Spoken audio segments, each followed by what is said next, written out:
بسم الله الرحمن الرحيم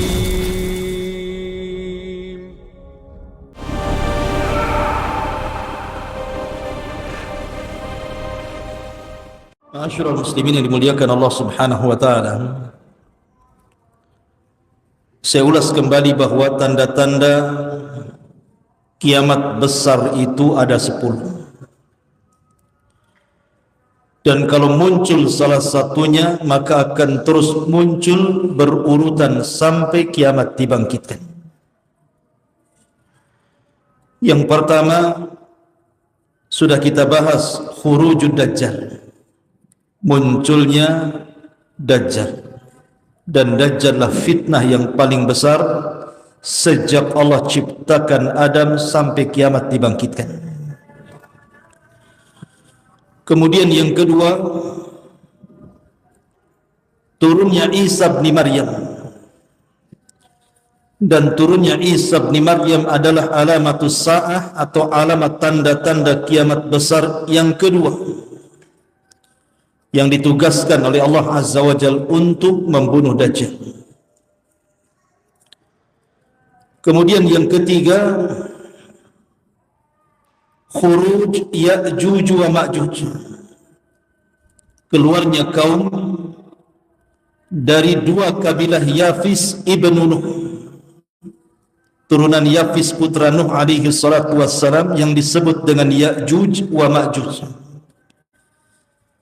Dua kabilah besar yang jumlahnya tidak ada yang tahu kecuali Allah. Maka ini tiga tanda dari tanda-tanda kiamat besar. Kemudian tanda yang keempat, muncul gempa dari arah timur dengan gempa yang sangat besar. Kemudian tanda yang kelima, disusul gempa dari arah barat dengan gempa yang sangat besar. Kemudian yang keenam, gempa di Jazirah Arab, yang disabdakan Nabi sallallahu alaihi wasallam, khasfun bil masyriq wa khasfun bil maghrib wa khasfun bi jaziratil Arab. Akan terjadi gempa hebat dari arah timur yang menenggelamkan bukan satu desa, satu negara. Kemudian disusul dengan gempa dari arah barat juga sama. Dan yang terakhir, gempa di Jazirah Arab. Satu kota bisa hancur. Itu sudah berapa? Sudah 6 tanda-tanda kiamat besar. Kemudian setelah terjadi gempa dari arah timur, barat dan juga Jazirah Arab, yang ketujuh, muncul dukhan, asap yang sangat hitam yang menutupi langit. Dan siapapun yang menghirup asap ini dan dia kafir, maka dia akan merasakan sakit yang luar biasa sampai akan mengeluarkan darah dari lubang hidung, telinga, dan juga matanya. Bahkan sebagian mereka mati. Tapi kalau yang menghirup seorang yang beriman hanya sebatas pilek saja. Kemudian setelah asap diangkat oleh Allah Azza wa Jalla, muncul tanda di mana tobat ditutup Allah Subhanahu wa taala. Muncul matahari dari arah terbenamnya, dari arah barat.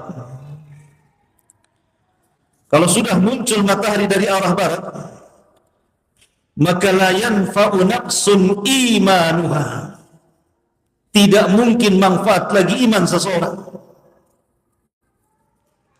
Doa sudah tidak diterima, tobat sudah ditutup, amalan soleh sudah tidak diangkat, percuma. Kemudian alamat yang keberapa? Yang ke-9, khuruj ad-dabbah, munculnya binatang melata yang tugasnya menstempel mukmin dan kafir.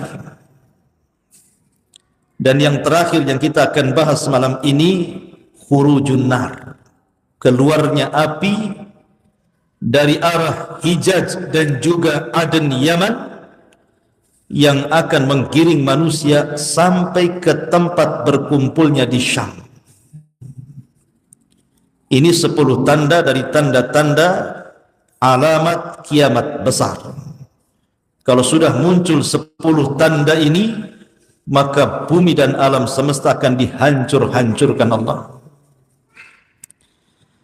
Masyaallah muslimin yang dimuliakan Allah Azza wa Jalla, adapun keluarnya api dari arah Yaman Aden ada dalam riwayat Hijaz, dan itu sudah dibuktikan oleh NASA bahwa di bumi Aden Yaman itu memang banyak burkan di dalam perutnya itu.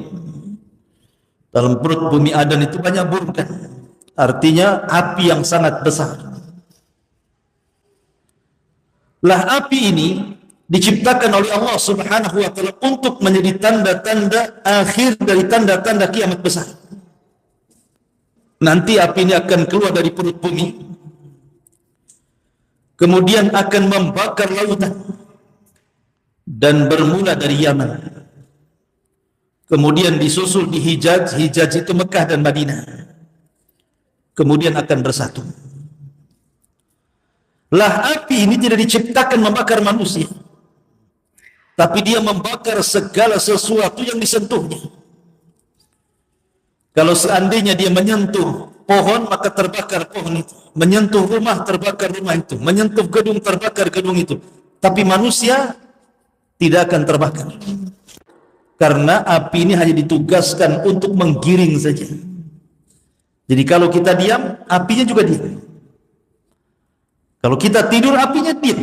Tapi kalau kita jalan, apinya jalan. Dia hanya tugasnya menggiring saja. Jadi api ini nanti akan menggiring satu dunia dari ujung barat ke ujung timur, dari ujung selatan sampai ke utara, hanya menggiring manusia, mengumpulkan, diarahkan ke negeri Syam. Makanya Syam itu disebut Ardul Mahsyar namanya. Bumi tempat berkumpulnya manusia di akhir zaman.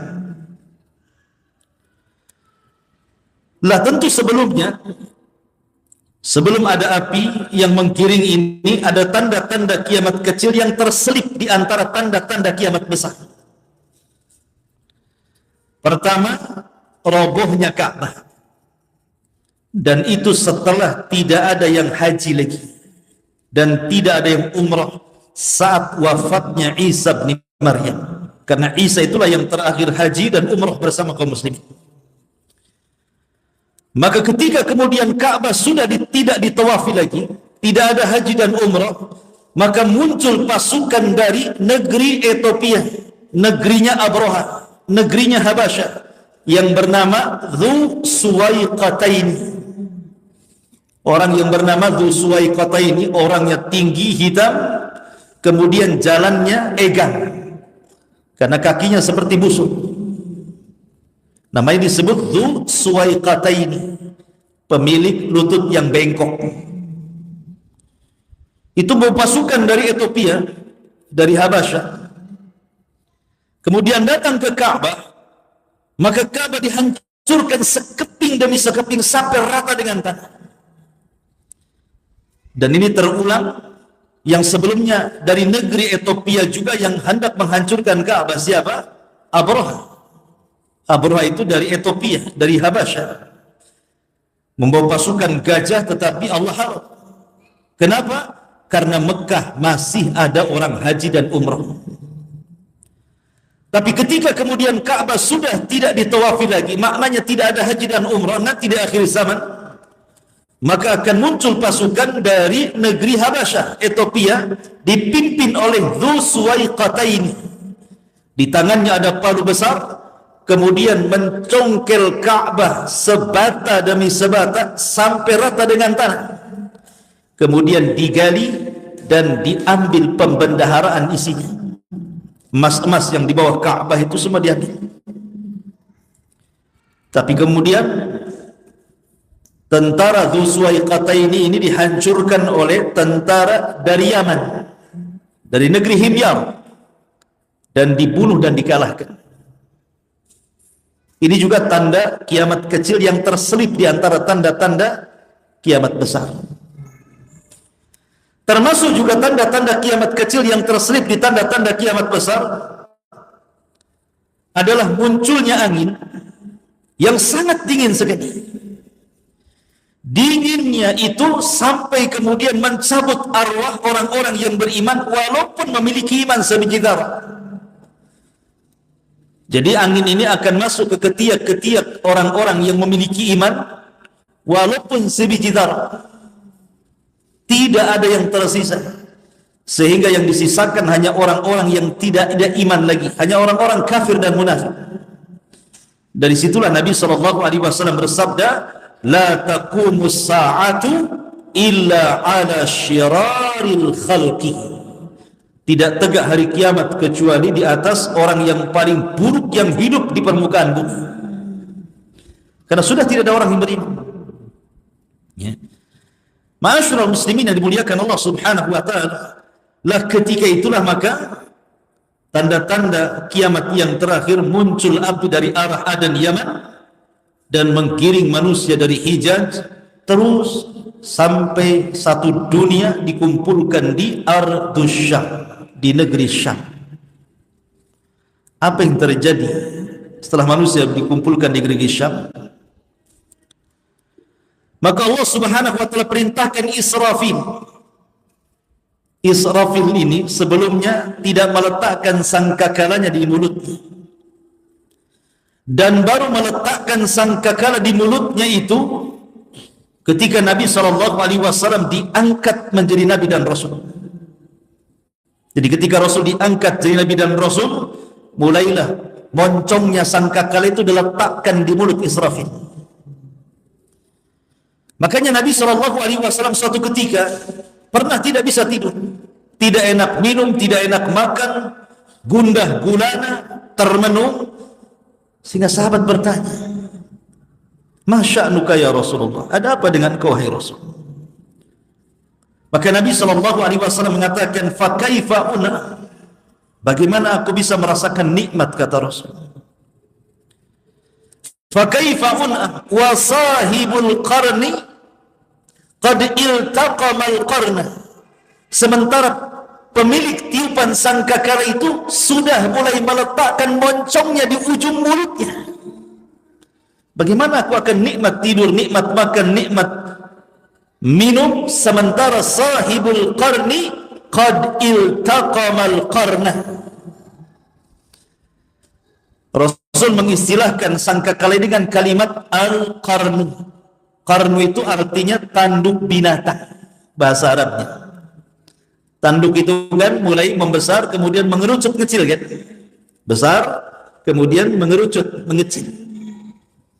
Begitulah bentuk sangkakala seperti tanduk, karena bahasa Arabnya disebut al-qarn.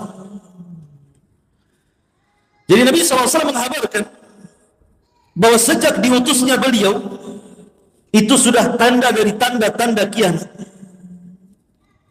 Karena setelah Nabi SAW tidak ada Nabi lagi masalahnya. Artinya sudah tunggu kiamat saja. Kalau masih ada Nabi lagi berarti masih lama kiamatnya kan.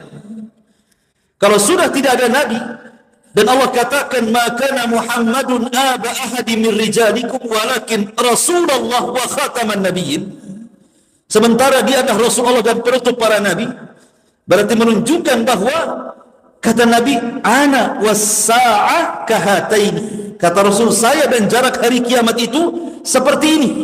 Kemudian Rasul mengisyaratkan dua jari, jari tengah, wusta dan syababah, kemudian dirapatkan.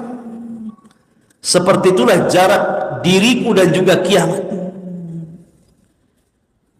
Dan kematian Rasul juga tanda-tanda telah dekatnya kiamat. Kata Rasul, u'dud sitan baina yaday sa'ah. Perhatikan 6 perkara sebelum tegaknya hari kiamat. Salah satunya kata Rasul, mauti, kematianku. Jadi kematian Rasul pertanda kiamat sudah dekat. Tetapi kapan dekatnya, seberapa dekatnya, wallahu alam, jangan memprediksi lah ya. Karena ada orang yang memprediksi bahwa umat ini dari sejak diutusnya Rasul sampai kiamat itu katanya 1500 tahun. Dan sekarang sudah 1400 424, 23, 43, berarti sisa berapa tuh? 7 tahun. 7 tahun lah. Kan 1443 kan? Berarti 1443 dari 15 dikurangi 1443 kan sisa 7 tahun. Hah? 7 tahun? Hah? 57. 57 tahun lagi. Mau kiamat kita. Dari mana ya Allah ya Rabb? Ya. Kok bisa memprediksi 1500 tahun? Ma'asyiral muslimin, kalau seandainya penetapan hari kiamat itu ada sesuatu yang sangat penting, tentu Nabi SAW tidak mungkin meninggalkan sebuah penjelasan di waktu yang sangat dihajatkan. La yajuz ta'khirul bayan fi waqtil hajah, kata para ulama. Tidak boleh mengakhirkan sebuah penjelasan padahal penjelasan itu sangat dihajatkan. Tetapi karena kiamat itu adalah rahasia Allah, Allah yang tahu. Sampai kepada Nabi dan malaikat Jibril saja tidak tahu. Ketika Jibril bertanya soal kapan kiamat, apa kata Rasul? Mal mas'ulu anha bi'a'lama minas sa'il. Orang yang ditanya tidak lebih paham dibandingkan orang yang bertanya. Maknanya saya dan engkau wahai Jibril tidak tahu kapan kiamat. Kalau sekelas Rasul tidak tahu kapan kiamat, kemudian sekelas Jibril tidak tahu kapan kiamat, tiba-tiba muncul seorang ustaz yang memegang kunci hari kiamat atau jadi panitia hari kiamat, memprediksi bahwa kiamat sudah ditentukan waktunya. Akalnya di mana? Kok dia bisa mendahulukan Allah, Rasul, bahkan para malaikat? Ma'asyiral muslimin yang dimuliakan Allah Azza wa Jalla. Makanya kenapa Allah rahasiakan kiamat itu? Karena ada hikmah. Ada hikmah di balik rahasia kenapa Allah tidak memberitakan kiamat itu. Kapan terjadinya? Hanya diberitahu waktunya saja. Fi sabihati yaumil jum'ah, di pagi hari yaumul jum'ah, itu saja. Kapan bulannya, kapan tahunnya, kapan tanggalnya, wallahu a'lam. Hanya disebutkan fi sabihati yaumil jum'ah, di waktu fajar di hari Jumat, itu saja. Makanya Jumat itu hari yang besar bagi kaum muslimin. Apa hikmah tidak diberitahukan? Supaya kita persiapan. Makanya ketika seorang badui datang kepada Nabi SAW, kemudian memaksa Rasul untuk memberitahu kapan kiamat. Ya Rasulullah, mata sa'ah. Rasul, kapan kiamat Rasul? Rasul tidak mau menjawab sampai 3 kali. Maka pertanyaan balik kata Rasul, wa ma'adat talaha. Kau dari tadi tanya kapan kiamat, kapan kiamat? Apa yang kau siapkan? Nah, ini pertanyaannya. Apa yang kau siapkan untuk tegaknya kiamat itu? Apakah engkau bertanya soal kiamat, ingin menyaksikan bagaimana gedung-gedung dihancurkan, laut ditumpahkan, matahari ditabrakkan, bumi digoncangkan? Apa untuk melihat itu? Tetapi hari kiamat itu, hikmah dirahasiakannya adalah sabda Rasul, wa ma'adatta laha. Lalu apa yang kau siapkan? Jadi dirahasiakan itu untuk persiapan. Dan persiapan terbaik hanyalah taqwa. Wa tazawwadu fa inna khaira zadi taqwa. Berbekalah kalian, karena sebekal-bekal terbaik adalah takwa. Melaksanakan perintah, menjauhi larangan, menikmati yang dihalalkan, menjauhi yang diharamkan. Itulah takwa. Ma'asyiral muslimin yang dimuliakan Allah Azza wa Jalla, ketika Israfil meniupkan sangkakalanya, terjadi khilaf para ulama berapa kali tiupan. Sebagian ulama mengatakan bahwa Israfil meniup sangkakala itu 3 kali nafakah, 3 kali tiupan. Yang pertama tiupan kejutan, Yang kedua, tiupan kematian. Yang ketiga, tiupan kebangkitan.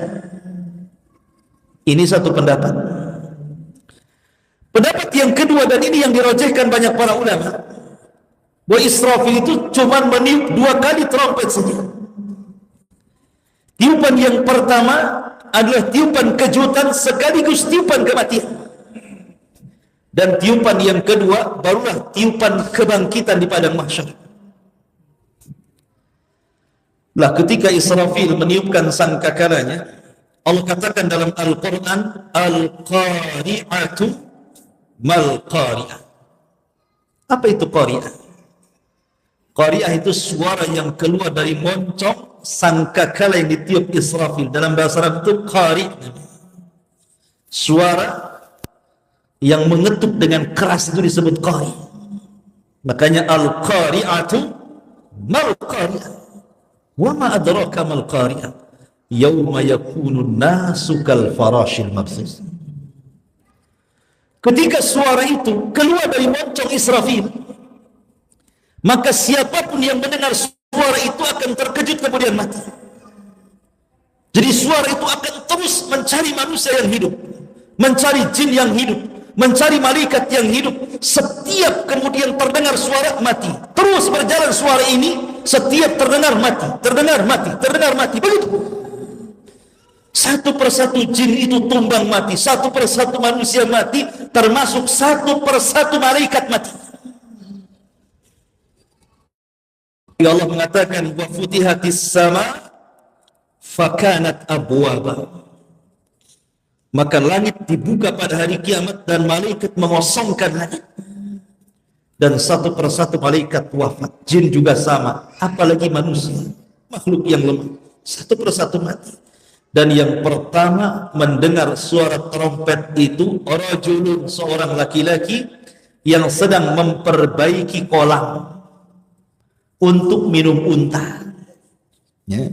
Jadi ada seorang laki-laki sedang memperbaiki kolam, di mana kolam itu digunakan untuk tempat air minum unta.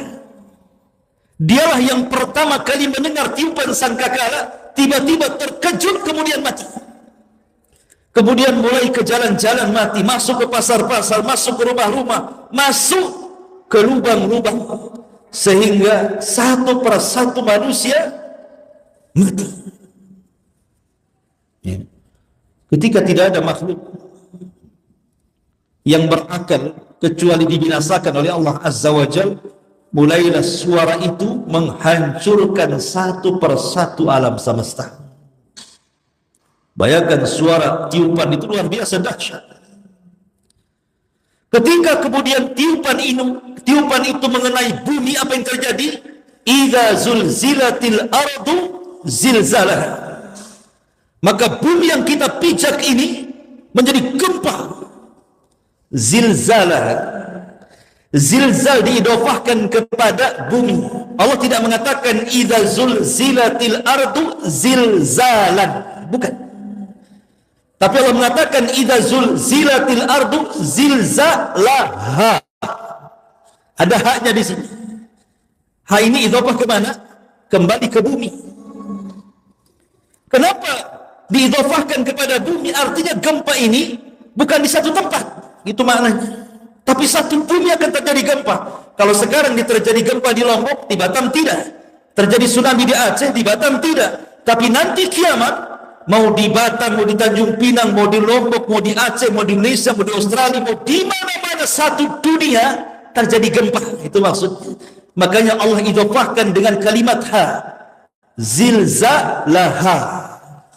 Dalam ilmu nahwu namanya mudhaf ilaih. Mudhaf ilaih. Jadi gempa diidofahkan kepada bumi. Jadi satu bumi gempa.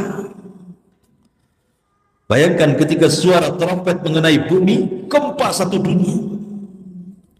Apabila suara trompet itu terdengar oleh lautan, apa yang terjadi? Wa idzal biharu fujirat. Maka air yang di lautan itu tertumpah ke daratan. Anda bisa bayangkan sebagian kecil laut Aceh itu. Ketika terjadi tsunami, tumpah air lautan ke daratan, berapa ratus ribu jiwa dalam hitungan detik mati. Tidak perlu jam, tidak perlu hari, tidak perlu minggu. Itu baru sebagian kecil, Laut Aceh saja. Gimana lautan satu dunia tertumpah ke daratan, sementara isi daripada lautan itu api yang membakar? Maka tidak ada yang selamat, ikhwan. Mau kemana lagi kita ini? Lihat dahsyatnya suara trompet itu. Dan apabila suara trompet itu memukul gunung-gunung, apa yang terjadi? Gunung itu pertama akan tercabut, karena gunung itu kan pasang. Allah mengatakan dalam Al-Quran, wal jibala autada, dan gunung-gunung itu jadikan pasang. Kalaulah tidak ada gunung, maka akan terjadi gempa yang disebut dengan vulkanik. Kenapa kemudian bumi ini menjadi stabil, kita bisa berjalan tanpa ada lini? Ada gunung yang menjadi pasak bumi itu, makanya stabil bumi ini. Kita bisa berjalan tanpa harus goyang kiri kan? Coba ada lini, sedikit saja lini gitu, kita ada goyang-goyangan itu ya kan? Karena ada gunung, itulah bumi stabil. Makanya Allah mengatakan wal jibalu autada, dan gunung itu jadikan pasak bumi. Ini pasak tercabut. Apabila pasak tercabut ini, kemudian gunung pun geser, kemudian keluar dari pasaknya, kemudian tiba-tiba gunung terbang ke atas, kemudian di langit diadu-adukan satu gunung dengan yang lainnya. Apa yang terjadi? Al-qari'atu mal-qari'ah wa ma adraka mal-qari'ah yawma yakunu an-nasu kal farashil mabthus wa takunul jibalu kal ihnil manfush. Bayangkan Allah mengatakan gunung itu seperti kapas. Antum ambil kapas, taruh di kipas, gitu kan? Hambur-hambur kemana-mana ya. Jadi awalnya tercabut, kemudian tergeser, kemudian terangkat, kemudian diadukan, kemudian jadi pasir, balik lagi ke bumi. Suara trompet bisa menjadikan gunung seperti itu. Apabila suara trompet ini mengenai bintang-bintang yang ada di langit, apa yang terjadi? Wa idzal kawakibun tasarat. Dan apabila bintang satu dengan yang lain itu ditabrak-tabrakan, satu planet dengan planet yang lain ditabrak-tabrakan, apa yang terjadi? Api di langit, api di bumi, api di lautan. Kira-kira siapa yang selamat? Nanti hari kiamat semua api. Jadi api di langit, api di bumi, api di lautan, api semuanya. Siapa yang bisa selamat dari kiamat? Ma'asyiral muslimin yang dimuliakan Allah Azza wa Jalla, dari sekian planet itu yang diselamatkan cuma 2, matahari dan bulan, tidak dihancurkan.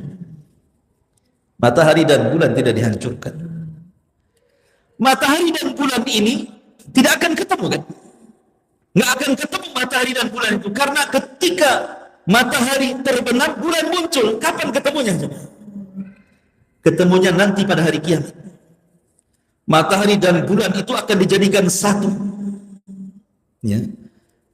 Akan menyatu, itu matahari dan bulan itu akan menyatu dan akan diletakkan nanti pada hari kebangkitan 1 mil di atas kepala. Dan itu disyaratkan dalam Al-Quran, wa jumi'asy syamsu wal qamar. Ketika matahari digabungkan oleh Allah Azza wa Jalla dan diletakkan di atas kepala 1 mil. Anda bisa bayangkan, Allah Subhanahu wa Ta'ala sudah berikan nikmat meletakkan matahari itu di porosnya. Artinya suhunya sudah diatur. Kalau seandainya ini matahari di poros nih, kemudian matahari dikeluarkan dari porosnya, didekatkan ke bumi, terbakar bumi.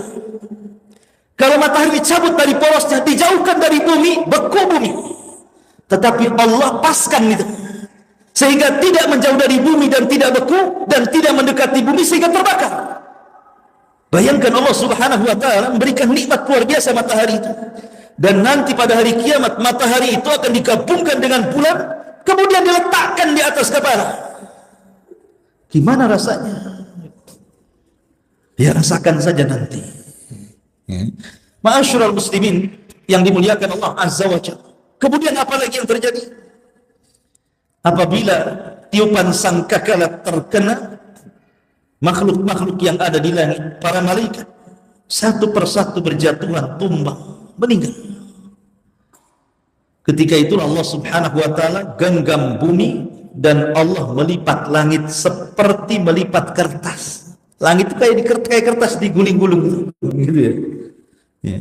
Bayangkan kalau sudah langit digulung oleh Allah dan bumi dalam genggamannya, kemudian dihancur-hancurkan selama 40. Rasul tidak menyebutkan 40 hari. Rasul tidak menyebutkan 40 bulan. Rasul tidak menyebutkan 40 tahun. Kata Abu Hurairah radhiyallahu anhu, ketika Allah menghancur-hancurkan dari tiupan sangkakala pertama, kemudian sampai tiupan sangkakala kedua, itu jaraknya 40. Abu Hurairah ditanya, apakah 40 hari wahai Abu Hurairah? Kata Abu Hurairah, fa'abaitu, aku pun enggan menjawab. Apakah 40 bulan ya Abu Hurairah? Kata Abu Hurairah, fa'abaitu, aku pun enggan menjawabnya. Apakah 40 tahun? Fa'abaitu, aku pun enggan menjawabnya. Yang jelas, jarak tiupan antara dua sangkakala itu, saat Allah hancur-hancurkan bumi dan langit dan alam semesta itu 40. Tetapi kalau disebut angka biasanya terlama. Berapa? 40 tahun. Ya bisa 40 bulan, bisa 40 hari. Tapi biasanya kalau disebutkan angka diambil terlama. Berarti jaraknya 40 tahun. Dan kalau sudah hancur semuanya, tidak ada manusia, tidak ada jin, tidak ada malaikat, bintang sudah tidak ada lagi, bumi sudah hancur, lautan sudah kering, apa yang terjadi? Maka Allah subhanahu wa ta'ala akan datang, kemudian akan memanggil-manggil makhluknya dan mengatakan, limanil mulkul yaum, limanil mulkul yaum.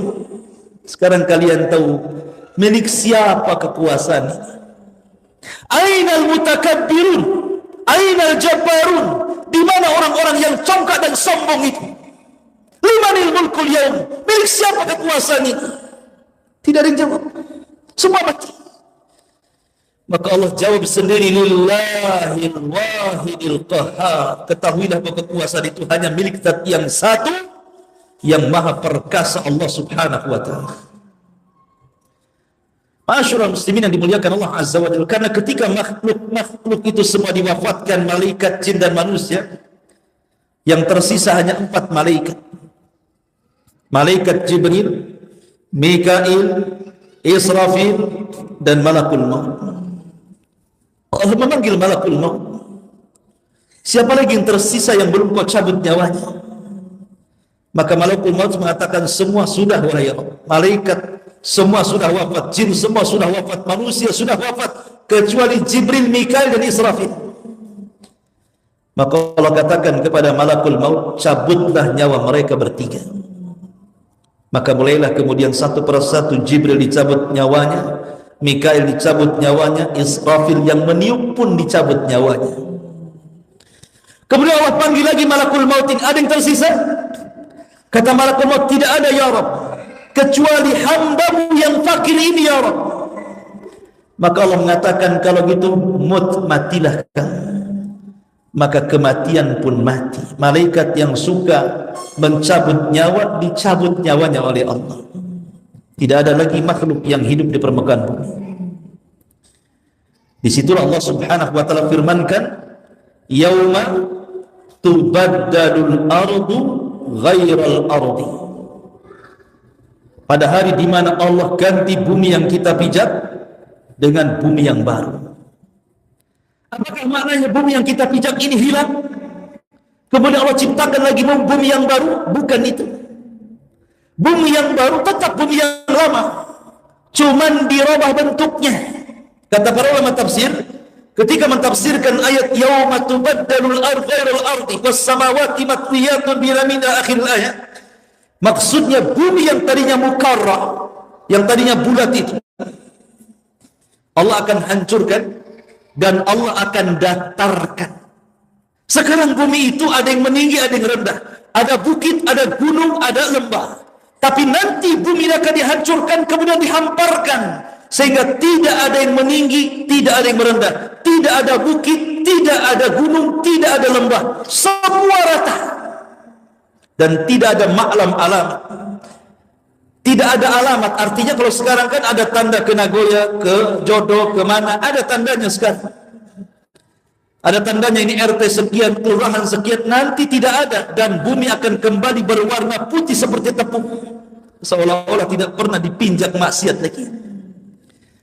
Ketika itu manusia dibangkitkan oleh Allah Azza wa Jalla pada tiupan sangkakala. Setelah Allah kemudian bangkitkan Israfil dan disuruh meniupkan kembali sangkakalanya, maka manusia akan dibangkitkan. Yuhsyarun nas yaumal qiyamah khufatan uratan ghurran buhman, kata Rasul.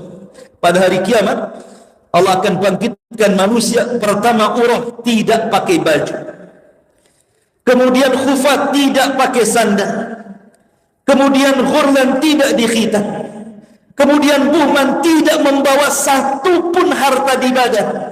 Lalu apa yang dibanggakan? Apa yang dibanggakan? Artinya mau anda bekas presiden, mau anda bekas menteri, mau anda bekas pengusaha orang kaya, ketika nanti dibangkitkan, pertama tidak pakai pakaian, kedua tidak dikhitan, ketiga tidak pakai sandal, dan tidak memiliki harta di badan satu helai pun, seperti bayi yang baru lahirkan. Lalu apa yang dibanggakan? Maka Abdul Aziz Umar bin Abdul Aziz mengatakan, halaka anni sultani, ma aghna anni maliyah, halaka anni sultani. Duhai kiranya harta yang kubanggakan, apalah manfaatnya? Jabatan yang selama ini kuagung-agungkan, tidak pun ada manfaatnya. Karena pada hari itu semua sama. Semua sama. Jangan lagi ketika dibangkitkan, manusia ketika wafat ini semua sama. Ya kan? Karena manusia itu punya kemuliaan kalau terangkai dari dua. Pertama, ruh dan jasad. Kalau ruh dan jasad masih menyatu, orang itu masih punya kemuliaan. Masih pakai baju bagus, bintangnya diletak-letakkan kiri kanan, ya kan? Masih punya mobil, mobilnya bagus, masih punya rumah. Itu kalau ruh dan jasad masih disatukan. Coba kalau dipisahkan ruh dan jasad itu, di mana jasadnya dicabut ruhnya, apa yang terjadi? Dia jadi bangkai, jadi mayat. Pakaiannya seragam, semua warna putih, warnanya putih semua, tidak ada mayat itu dibungkus pakai kain batik, itu tidak ada ceritanya. Semua putih, kain kafan harganya murah, bisa dikoyak. Ke kuburan saya pakai keranda, pakai mobil ambulan kan itu, ambulan partai yang mengantarkan. Sampai di kuburan apa yang terjadi? Ditinggal oleh keluarganya, hartanya jadi rebutan anak warisannya. Lalu apa yang dibanggakan? Itu baru mati. Gimana hari kiamat? Ya. Masyarakat muslimin yang dimuliakan Allah Azza wa Jalla, intinya bahwa ketika manusia dibangkitkan itu, maka yang pertama kali dibangkitkan siapa? Nabi SAW. Sayalah orang yang pertama siuman, kata Rasul. Tapi setelah itu aku melihat Musa sedang bersandar. Aku tidak tahu apakah dia duluan yang bangkit ataukah diriku, kata Rasul. Saya tidak tahu. Tapi yang jelas adalah awal yang pertama keluar dari kuburan. Dan Allah mengatakan wa alqat ma fiha wa takhallat. Dan ketika tiupan sangkakala yang kedua, apa yang terjadi? Wa alqat, kami munculkan jasad-jasad sejak Adam sampai yang terakhir mati, dimunculkan dari perut bumi, kemudian dilempar ke dalam, ke atas bumi itu. Dalam riwayat dalam ayat yang lain, wa akhrajatil ardu athqalaha, dan kami keluarkan beban-beban beratnya dari perut bumi, kemudian diletakkan di dasar bumi. Maksudnya bangkai-bangkai manusia itu mulai bergelimang di padang mahsyar, belum ada roh, dan mereka dibangkitkan dari tulang ekornya. Setiap manusia yang meninggal akan disisakan tulang ekor. Tulang ekor itu kecil tapi tidak dihancurkan. Dari situ manusia dibangkitkan. Lah ketika semua jasad manusia sudah berada di permukaan di padang mahsyar, apa yang terjadi? Wa idzan nufusu zuwizat. Apabila ruh dilesatkan ke dalam jasadnya. Ruhnya orang-orang kafir melesat dari sijin, dari bawah bumi yang paling dasar. Ruhnya orang-orang mukmin melesat dari iliyin, dari tempat ketinggian, Kemudian mereka melesat mencari jasadnya masing-masing dan tidak ada yang tertukar dengan yang lain. Tak mungkin ruh saya tertukar dengan ruhnya Bang Karim. Tidak akan tertukar. Ruh akan sesuai dengan jasad yang pernah ditempatinya. Dan ketika wa idzan nufusu zuwizat, ketika roh dilesat-lesatkan dimasukkan ke dalam jasad, tiba-tiba kemudian orang-orang pun bangkit. Ketika mereka bangkit, kaget. Ketika kaget, itulah apa yang terjadi. Malaha idza zulzilatil ardu zilzalaha wa akhrajatil ardu asqalaha wa qala al insanu malaha. Ada apa ini? Dan dalam surah Yasin, ya wailana man ba'athana min marqadina, celaka kami, siapa yang membangkitkan dari tidur-tidur kami. Kemudian mereka dijelaskan seperti kal jaradil muntashir. Dalam surah Al-Qari'ah, al-qari'atu mal qari'ah wa ma adraka mal qari'ah, yauma yakunu an-nasu kal farash. Maka manusia seolah-olah farash. Farash itu apa? Laron. Antum tahu laron? Kalau ada listrik, datang laron dari mana-mana, dari sawah, dari kebun itu, lihat cara terbang laron. Tidak ada laron yang beraturan. Laron itu terbang sesukanya, nabrak kawannya jatuh, nabrak kawannya jatuh, sayapnya jatuh, akhirnya besok pagi ada di bawah semua, kan? Itulah laron. Nanti pada hari kiamat orang-orang kafir dibangkitkan seperti laron. Yang dari utara lari ke selatan, yang dari selatan lari ke utara, yang dari barat lari ke timur, yang dari timur, semua beradu satu dengan yang lainnya, nggak beraturan. Seraya mengatakan, ya wailana man ba'atsana min marqadina hadza, siapa yang membangkitkan celaka aku. Tapi orang-orang yang beriman tidak lari. Tiba-tiba ketika dibangkitkan, sebelahnya ada istrinya yang saleh, ada orang tuanya yang saleh dan saleh, anak-anaknya yang saleh dan saleh. Ketika melihat orang kafir yang lari ke sana kemari, mereka mengatakan, hadza ma wa'ada ar-rahman wa sadaqal mursalun. Mereka tenang dan mengatakan, inilah janji Allah dan benarlah ucapan para rasul. Walladzina amanu wattaba'athum dzurriyyatuhum biimanin alhaqna bihim dzurriyyatuhum. Dan orang-orang yang beriman kemudian akan dikumpulkan bersama orang-orang yang diajak beriman dari keluarganya dan akan berkumpul kelak. Dan itu satu kenyamanan yang tidak didapati orang kafir dan munafik saat dibangkitkan. Makanya pentingnya mengajak keluarga beriman. Karena kalau sudah kumpul itu, ikhwan, tenang. Bahasa orang Jawa itu, susah senang sing penting ngumpul, katanya. Ya, orang Jawa ya. Kenapa? Senang. Kalau kumpul itu apa yang dimakan ya senang. Minimalnya ketika berkumpul dengan orang-orang yang beriman pada hari kiamat itu ada ketenangan orang-orang yang beriman ini. Tapi orang kafir itu kan yauma yafirrul mar'u min akhi. Pertama dipisahkan dari saudaranya. Wa ummihi wa abi, dipisahkan dari ibu bapanya.